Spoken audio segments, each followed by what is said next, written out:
Good evening. I am Frank Howard, Roundtable Commissioner for the Huguenot Trail, and I would like to welcome you to our March Roundtable meeting.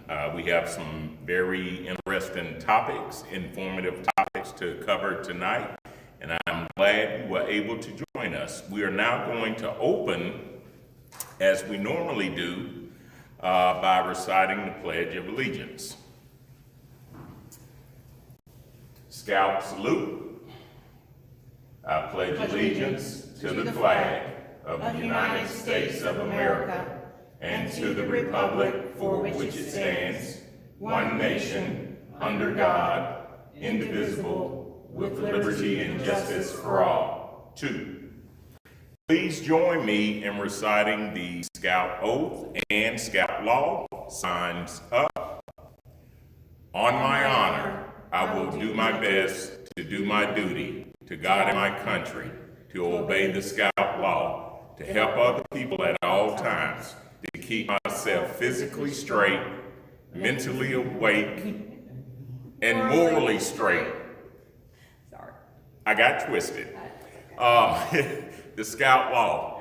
A Scout is Trustworthy, loyal, helpful, friendly, courteous, kind, obedient, cheerful, thrifty, brave, clean, and reverent.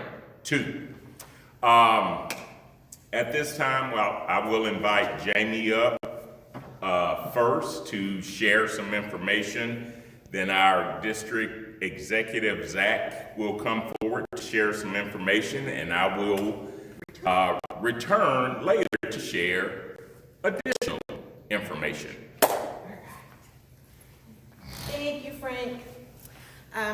So welcome everyone to our March Roundtable again. As Frank has already said, just a couple of reminders. We will not have Roundtable in April in person. That week is spring break for most of our public schools, and we will also not have Eagle project reviews that evening.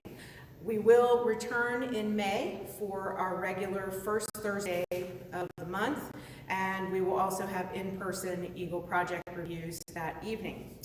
So I will now ask Zach to come up and give us a few updates from the district. Awesome. Thank you, Jamie. Hello, everybody. Thank you for those being here, and thank you for everyone joining us online. Just a couple of quick announcements from council. One, we got camp cards in the building, so if you want to pick up your camp cards, please reach out to me or come pick them up at council headquarters. We got plenty in stock of the council, Crater, and Farmville, Buckingham cards, so if you need more of those, please reach out to me. I'd be happy to work with you to get those in your hands and get you going with the sale right away. District Pine Derby is this Saturday, right here at St. John Newman from 10 a.m. to 2 p.m. Registration ended today at 5 o'clock, but if you would still like to participate and missed out, please feel free to stop by. We can check you in when you get here, get you signed up. Please see the leader guide that was sent out for your rank race times. You know when your rank for your scout is racing. If you need that again, please reach out to me. I'll happily send that to you. And we will have some small concessions, refreshments, and things like that here, so it should be a fun Saturday. We had the Hampton-Sydney College Merit Badge Day happening on June 6th as well. Registration is live. I do want to make an ask out to any Merit Badge counselors that are interested in helping teach that weekend. We still have plenty of Merit Badge classes to fill for counselors. So if you want to get a copy of that list of the draft of what we're working to set up right now, please reach out to me. I'll happily send that to you, but would love to see if there's any Merit Badge counselors out there that would love to help with that event. Reminder, Wood Badge registration is going live for one more month. It is coming up quick. It takes place on the weekends of April 18th through 19th and May 16th through 17th. So if you know any adult leader in your unit that would love to go to that, reach out to the Wood Badge staff, reach out to Frank. I believe you're still helping with that. I'll be going this year, so I'm excited for it. So please reach out if you have any questions or love to get signed up. You can also check that out on the HOVC calendar as well. A new initiative that council is doing for membership is they're doing a Bring a Friend to Scout Week.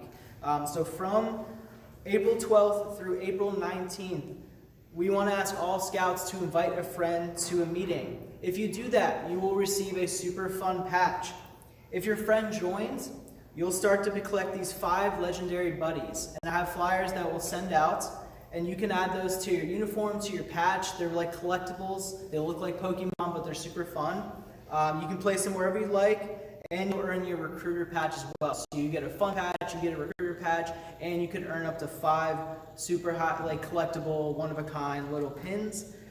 You'll also be entered for each buddy that attends a meeting by May. You'll be entered into a drawing for a pocket knife and also for a possible free summer camp experience. So reminder to just reach that out to your scouts so we can get some new scouts in the building, have them invite a friend. There's some fun incentives along with that, so super cool. I'll be happy to share information with that. And then the last thing, we all know last week of the news about from the Department of War regarding the changes, the big one being the change in the Citizenship and Society Merit Badge.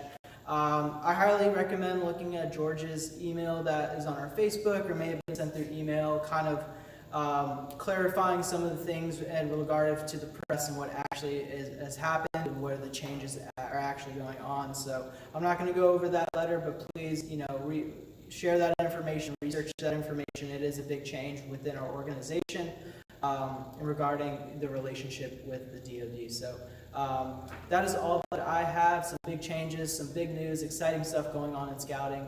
But the mission is still there. The mission has not changed. So we're all here together. Awesome.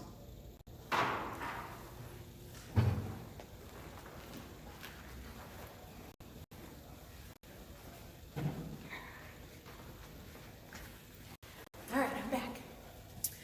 So before I have Frank come up and talk about our topics for this evening, just wanted to add a couple of things. The test lab has brought out a few new merit badges to take part in. In August, they brought out sewing and needlework as well as physics. And so those badges are still available that you can do the requirements, and if they do become fully fledged merit badges that are offered, you keep the certificate of completion and you are able to turn that in and get credit for that merit badge officially and receive a patch for it. They've introduced 2 new ones actually just this week, and they are competitive gaming, and that's probably exactly what I mean, is like online gaming and console gaming, that kind of thing. So that adds to a lot of our digital technology merit badges that have recently come out, like AI and cyber security. And they've also brought out in the test lab the dance test merit badge. So you should go and take a look at those and see if those are opportunities that you would like to take advantage of. Another special award that has been introduced is the Liberty in Action Award, which is to commemorate the 250th anniversary of the United States. And that award runs from March 2nd to February 28th, I believe it is, of 2027. So you have a year, for the most part, to complete the requirements for this award. The general requirements are participating in a community service project, learning about local, state, or national government, exploring historical landmarks or events connected to American liberty, and demonstrating good citizenship within your unit, school, or neighborhood. So there are a few already some resources available for that. There is a whole Den Leader guide for how to earn the award for Cub Scouts, and has all of the activities and things that you would normally see in the Den Leader experience. So it has everything there for you. We will send that out as a link to everybody so you'll know where to find it and be able to easily get that information. They are still working on specific guides for the other programs. Scouting America is putting that together, and I've got some information on that already for the Scouts BSA and venturing and also exploring and ship programs. So we can provide that information to you as well. But generally, we are commemorating our country and learning a little bit more about citizenship and the freedoms that we are so very thankful for. So Frank, if you want to come up and get started, and we'll interject as necessary. Thank you, thank you.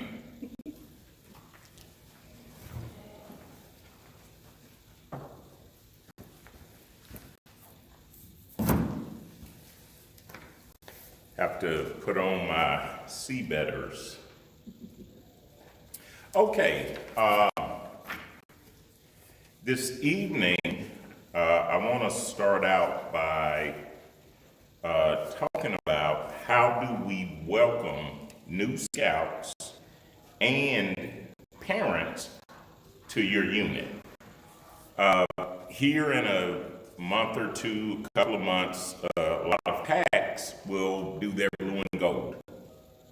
And after blue and gold, shortly thereafter, your Arrow of Light Cubs will transition or move on, hopefully, to a PAC. To a troop. So you as a troop, and this topic does, even though it kind of will focus more on what a troop should do, from the PAC standpoint, there are some things I'm going to cover that you should be on the lookout for as a parent going into a new troop. Some questions you can ask and things you should be aware of, mindful of. If you're not sure about, you need to ask, certain questions. Now, when a scout transitions into a troop,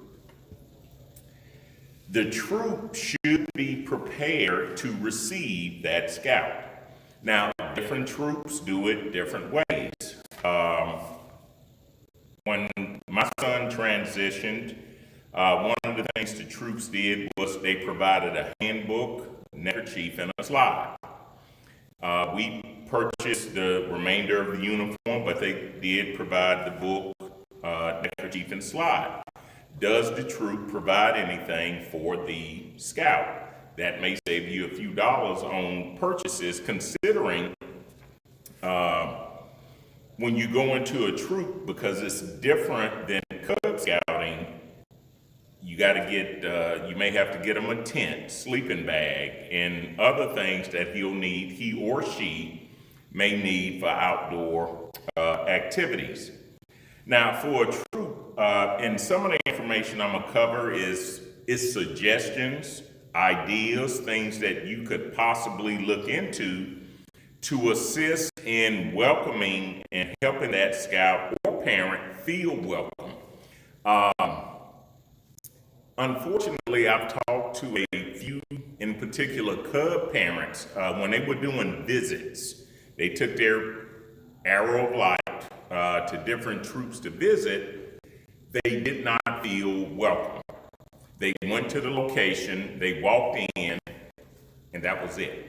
Nobody really said anything to them. Nobody came up and introduced themselves, or if they did, it was very brief. When you have a new scout and a new parent come into your unit, you must extend and show courtesy. Introduce yourself, your title or role within the unit. Let them feel welcome or feel good about being there, because you want them to consider joining your unit. So please just take the extra moment.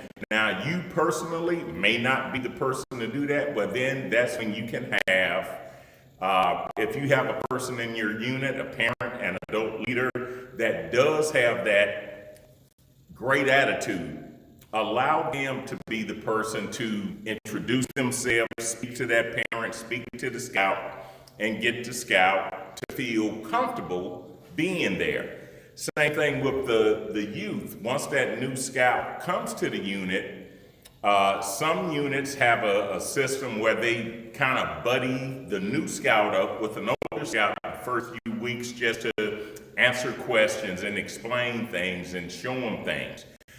Depending on how your unit wants to do that, you need to have a system or a method in place in order to make that new scout feel a part of the unit.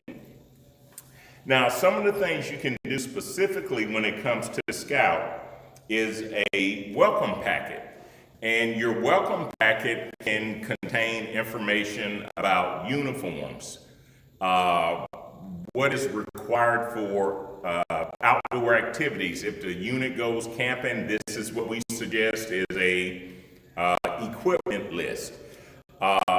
And sometimes you have to kind of break it down. You know, you're gonna make a first aid kit, you're gonna need a cook kit, you need a sleeping bag, a sleeping mat, your tent, good hiking footwear. Depending on the weather, you may need a poncho, rain gear. And you want to and a lot of this is in the handbook, and if you want to just reference a particular page in the handbook, which nowadays that might be difficult because we have a few different versions of the handbook still floating around. So to consolidate some information within a 3 or 4 page document might be beneficial for the scout to help him or her know what to expect, what to get, what they need to talk to their parents about. You may want to include a document that discusses policies within your unit or within your troop. How is discipline handled? What time are the meetings? The address for the meetings? In the event of an emergency, who can the scout or the parent reach out to? Let's say you can't make a meeting. So you want to give them some general information to help them know who to contact when certain situations come up. You want to collect personal data from the scout. Now, granted, they're going to complete an application, or they may have to complete an application, but you may want additional information. What school do they go to? Because some units have scouts that go to multiple schools, and one school may be off a particular day, one school may be off for some reason on another day. And for planning purposes, you know, it's good to know what school your scouts attend in the event something is going on that may affect their ability to attend a meeting. Are they into extracurricular activities? I know when I was a assistant scoutmaster, one of the biggest things that affected our troop was fall, because over half the troop either played football or were in the band, which affected a lot of camping trips. So we would have to juggle our activities in the fall, and we would do a lot of one-day activities, maybe just on Saturday, you know, the game is over, the band is done. So we may go out on a Saturday, come back on a Sunday, versus driving out Friday and coming back on Sunday. So knowing what your scouts' extracurricular activities are is very helpful with planning. In addition to that, their medical form.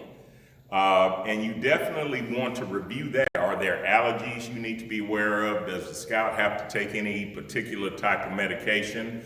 And things of that nature. If you do go camping, you definitely want to know, does this scout have an allergy? Do they have to take a particular medication? What time do they take it? Do the parents trust the scout to take it, or do they want you to make sure the scout takes it? And that is, you know, a conversation you would have with the parent and the scout to ensure that that medication is taken as needed.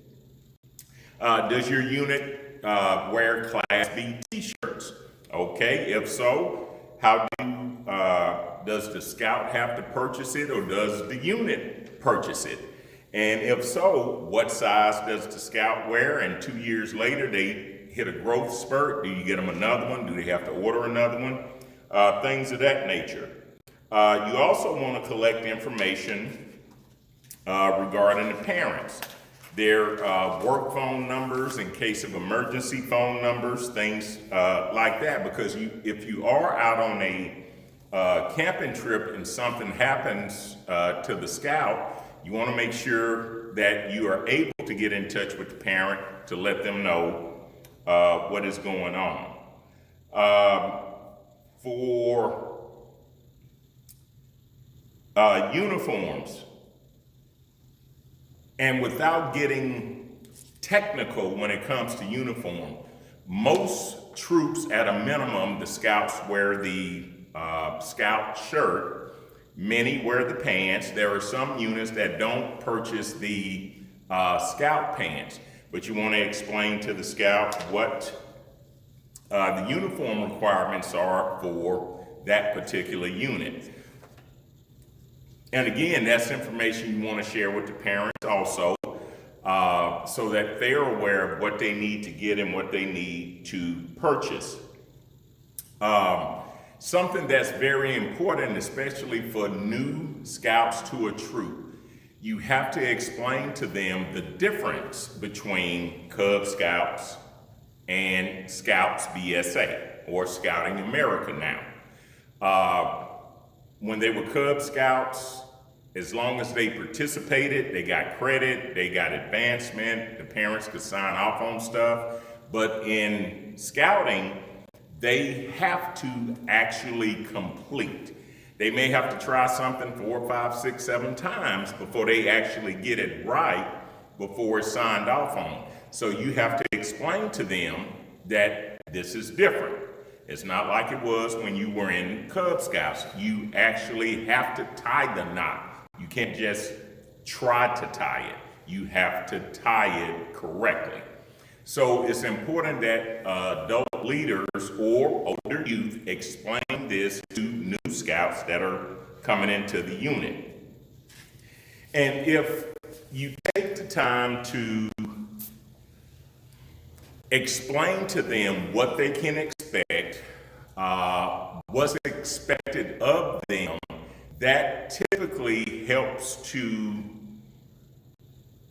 ease their transition. You're going to have some kids that are very nervous, they're scared, they're afraid, they don't know what to expect, especially if you get a scout that comes to your unit and he's not there with anyone from his old unit. He's there by himself for whatever reason. Maybe the parents picked this troop because it was 2 blocks away from the house. Or maybe it's on the way home from work, so dad said, we're gonna go to this troop because it's easier to get you to and from the meetings. So sometimes scouts end up at locations or at a unit that they may not have wanted. So it's important that adult leadership within that unit take the time to really try to welcome the youth, to get them to feel comfortable, to be at home, to feel safe. And if you notice things aren't going the way that they should, that's when adult leadership needs to sit down and have a conversation with the scout, find out what's going on, what are their concerns. That one-on-one interaction can be very helpful. Well, keep in mind about 2D leadership, but have a conversation with the scout to find out what is it about the unit that you feel uncomfortable about. And then talk with the parents also to let them know of the concerns. Don't have a scout quit scouting because you wouldn't take the time to just sit down and talk and find out what the problem is. Now, in addition to welcoming the scout to the unit, you also need to include the parents. You want to welcome the parents. If you think about it, most adult leaders are in scouting because of their children. Their boy or girl is a scout now, they come into the meetings and they decide to volunteer and be an assistant scout master or a member of the committee. And leadership of the unit should always reach out to adults and try to get them involved. The more adults you have helping out, the better it is for the leadership within the unit. And some of the things you want to take into consideration when it comes to the parents is explaining to them The difference is, big one is the difference between Cub Scouts, Boy Scouts, because in Cub Scouts, the parents can sign off on stuff and do this and do that. They can't do that in Scouting. And sometimes you have to explain it to them and show them why. Show them in policy.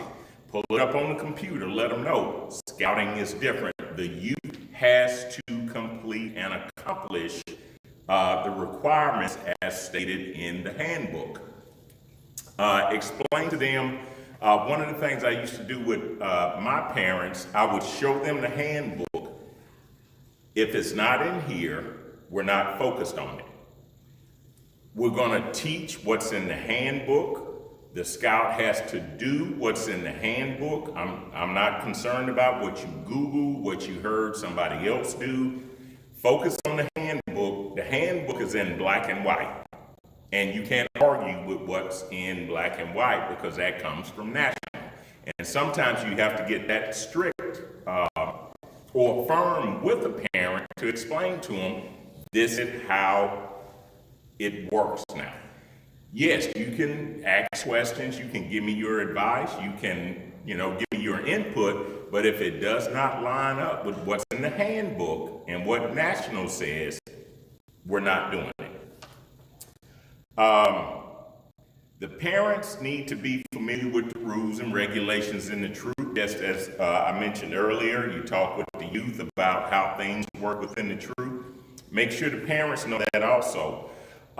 Some units are very good about doing a parent orientation, where they sit down with new parents and explain things to them and show them things and go over how different things work. There's a lot to the scouting program, and this is something that, you may can do it over a couple of meetings. You cover some info so as not to overwhelm them with too much information at one time. Maybe over the course of 2 or 3 meetings, you share different topics that are beneficial to the parent. And some of the things you want to make the parent aware of is how advancement is done, and that's a big one with parents because, again, a big difference between Cub Scouts and Scouting. The way advancement works, you have an advancement chair that actually puts everything into the computer. In order for that person to put stuff in the computer, it has to be signed off on, somebody has to verify. The scout is taught a skill, he's tested on the skill, and if the skill is completed, then the advancement chair will make note of it in Scout Book. So it's important that you share and make sure your parents understand how this process works. And speaking of Scout Book, making sure that they are in Scout Book, they know how to access Scout Book, so they can go in and at least look and see the status of what's going on with their troop or their scout, for that matter. Explain to them the benefits of being in scouting. Yes, they were involved in Cub Scouts, and Cub Scouts has its purpose, but scouting has a bigger purpose, or more detailed purpose. Explain to them what their child should be getting out of this, the personal growth, leadership opportunities, the opportunity to advance, the opportunity to socialize. There are a lot of youth who are in scouting because, quote unquote, at school they're considered a geek, a nerd, a loner, but when they come to that troop meeting, they fit in. And the social aspect of scouting is very important. There are scouts that have special needs, and scouting is a place where we welcome all. We allow all youth to actively participate in the program. So take it upon yourself to make sure parents understand the benefit of their scout being in this program. They learn about the patrol method. Explain that to the parent, how this small unit of individuals works together in order to accomplish a common goal. because the patrol method is one of the key elements of the scouting program. The outdoor program, explain to them, yes, they're gonna go camping, they're gonna go hiking, we may have water activities. Some youth have a fear of water or maybe other things. Now, if a youth is afraid to climb, okay, you don't have to make them climb up a hill or a mountain, but they can still participate in other outdoor type activities. It's an opportunity for them to associate with adults. Now, they live at home with their parents, they have teachers at school, and there are other occasions where they interact with adults. But here in scouting, the association with the adults is handled a little differently. So it gives them an opportunity to interact with adults on a different level. Because in scouting, I may be the scoutmaster, but Johnny or Jane, who is the senior patrol leader, is actually in charge. I'm just there to give guidance and advice. So that relationship is a little bit different compared to a student-teacher type relationship. And the uniform, explain to them the significance, the importance of the uniform, wearing it properly. And again, some of this may have been covered when they were in Cub Scouts, but in scouting, it's important that you really emphasize it. The information that I'm speaking on, I actually got this document from the national website.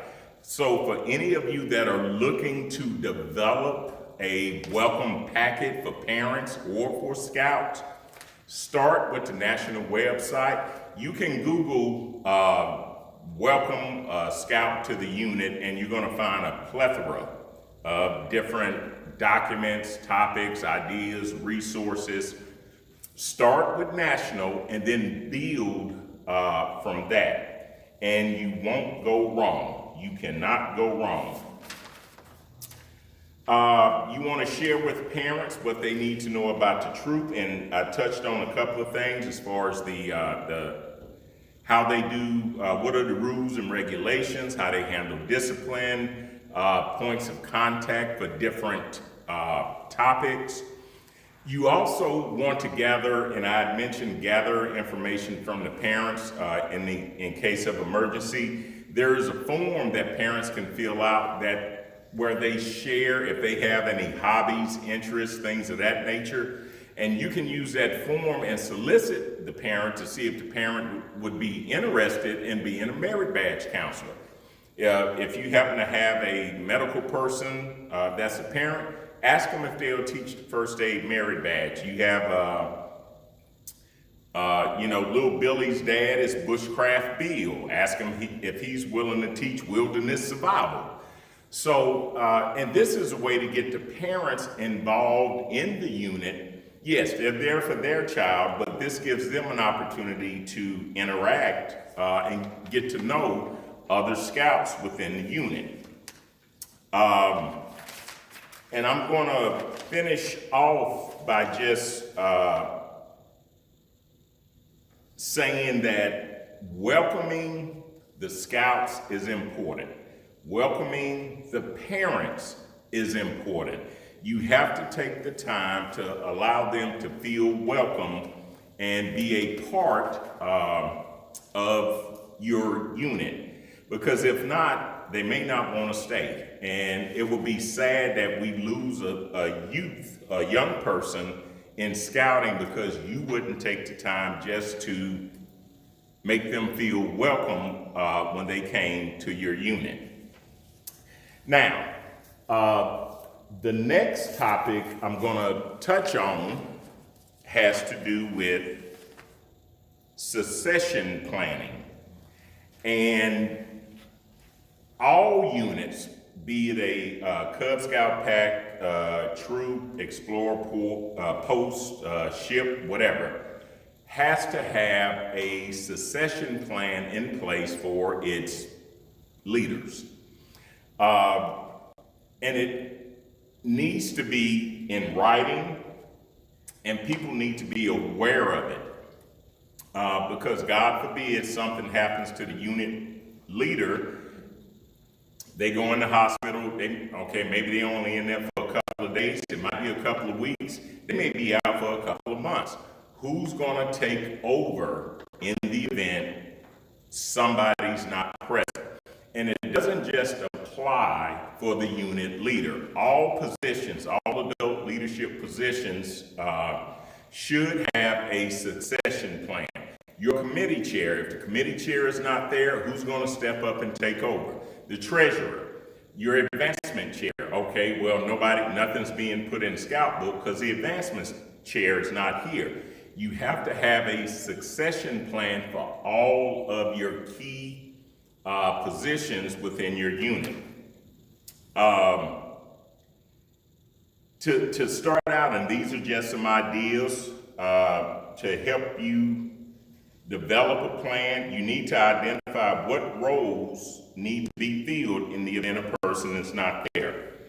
And like I mentioned, unit leader, your committee chair, your scout master, assistant scout masters, if they have a specific role within the unit, your advancement chair, your treasurer, secretary, people like that. If that person is not able to be at your meetings, who can step in and fill that void until that person returns?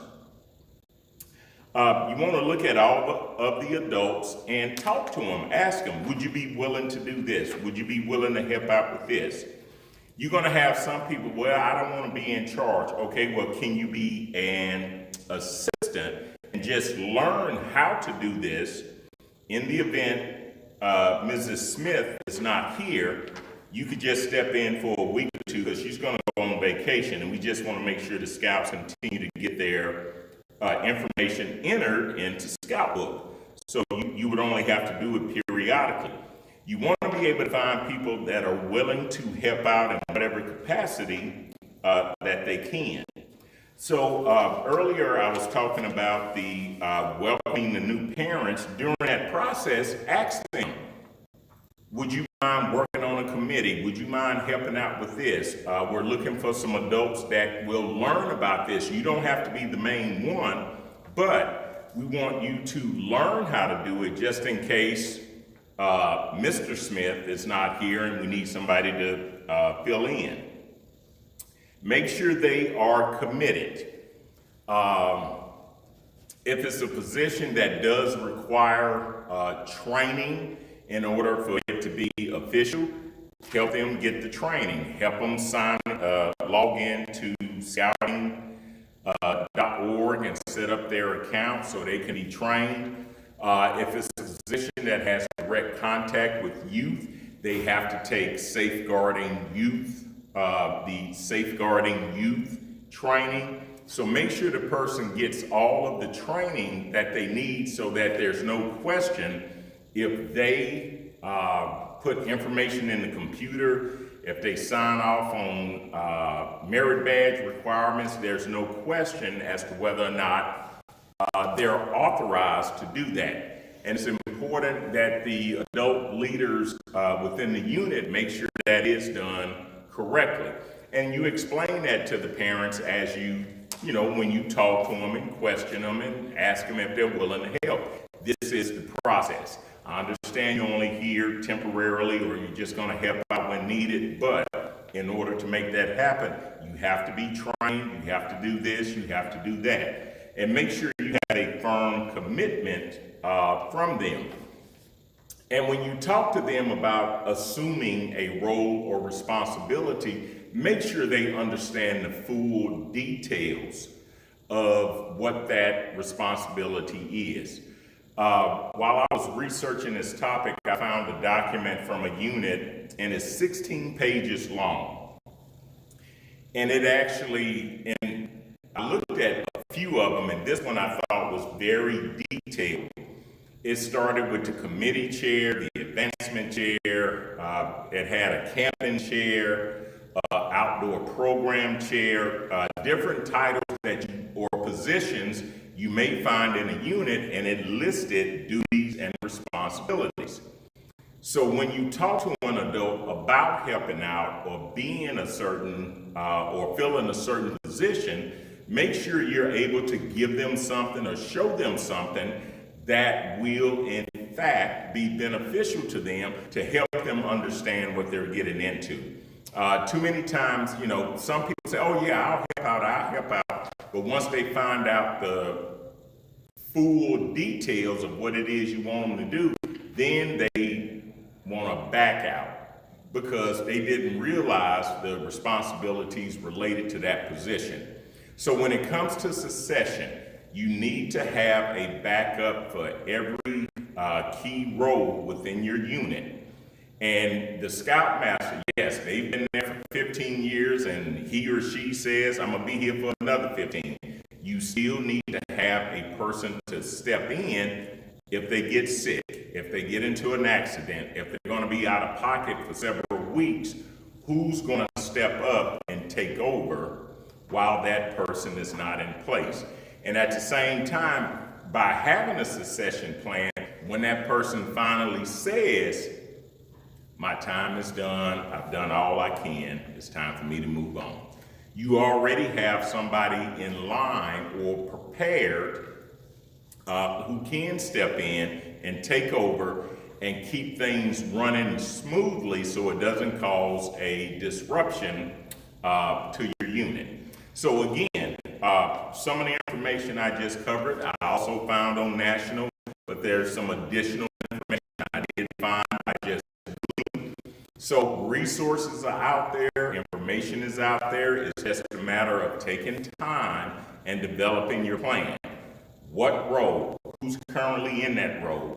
In the event that person's not there, who can step in and fill shoes until they come back?